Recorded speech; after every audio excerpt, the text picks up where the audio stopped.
Someone used the illustration of an iceberg where 90% of the iceberg is beneath the water, 10% is above the water. And they use this to illustrate the consciousness of the saint, how a large portion of that consciousness stays within, immersed in that perception of the soul. And then there's still plenty of consciousness to deal with this outer world. But I know some of us may think, well, 90% within and 10% without. How about 50-50? You know? The reason we think that way is we think if we keep a large portion of our consciousness within, we're going to miss something in this world. It's not so. As I said, we can keep a large portion of our consciousness within and still be aware of everything we need to be aware of in this world. In fact, we'll be able to much more fully participate in this world because we won't be lost somewhere in the maze of our own thoughts. We'll be present. Ma once said, "The Gita teaches even-mindedness, to accept all circumstances with a divinely imperturbable attitude. If I have crosses to bear today, all right, I'll do my best to overcome them. If good things come to me today, all right, I'll enjoy them. Neither will make me forget God. Whatever comes each day, I am not dismayed, I am not overexcited. I am resting always in the eternal peace, the eternal love beyond this finite world." Sounds like a beautiful way to live, doesn't it? And this is a good description of Ma. She has that divine consciousness there, but I've never known of anyone that I would think could participate in life more than Ma. She lives life to the fullest. I had the privilege of another assignment. For over 20 years, I was one of the monks that did the gardening at one of the retreats.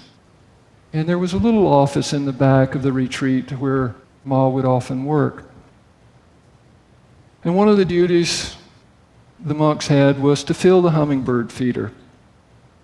And the little hummingbird feeder was there at the entrance to the office. And every time Ma would see those little creatures buzzing around that feeder, there was such joy, there was such enthusiasm in watching them. I remember once there was a number of them hovering around the feeder, and there was one that was kind of the bully, and he was trying to run the others off. And Ma, she just laughed and she shook her head and said, "Look, they're just like people. They don't understand there's enough for everybody." I was there regularly for over 20 years, and I never saw that fascination with those little creatures diminish. She always found that joy as if it was the first time she was seeing them. And also you could see Ma when she heard about some tragedy. You could see how pained she was, how deeply she cared for others. And again, this is because the consciousness is anchored in God. There's that freedom of the consciousness then to participate fully in life. Most of us are too selfishly locked up in our own little minds with our neurotic roommate to really enjoy and fully participate in life. We're in there somewhere. We're not able to empathize with somebody that's going through something difficult. We're not even able to empathize and enjoy their joy without any sense of envy or jealousy. But when we're anchored within, we're secure in that absolute knowing of our existence, then the consciousness is free to experience what others experience. And not only what others are experiencing, it gives us an appreciation for everything when it's perceived with that pure perceiving consciousness. In Zen, this purity of consciousness, this pure perception, is called no mind, meaning no ruffles, no thought, just that pure perception. And one Zen master said, to a student of Zen, even a weed is a treasure. Even a weed is a treasure, because he's seeing with that pure consciousness, seeing essence of that weed, seeing the harmony, the intelligence creating that weed, seeing the divine there. It reminds me so much of Master's quote, fully enjoy the wonder and beauty of each instant. Like I say, for most of us, we're not present where we are. We're in our thoughts somewhere else. Remember the old saying, be here now, be somewhere else later. Be here now. If you're going to be somewhere else later, wait and be there then. But be present where you are. Enjoy that wonder and beauty of each instant. But what is it that prevents us from just allowing those thoughts to swim through? What is it that prevents us from allowing all the experiences of life to just pass through us, to enjoy, to be able to experience those things just passing through us? Remember how the fish got closer and closer and we could see more detail of the fish? Once you could see some of the detail of the fish, what if you would have thought, he looks just like Eddie, the little fish I had in my aquarium when I was in junior high school. I used to lay there awake at night with just the aquarium light on and watch Eddie swim around. I was so sad when Eddie died. It was like losing a friend.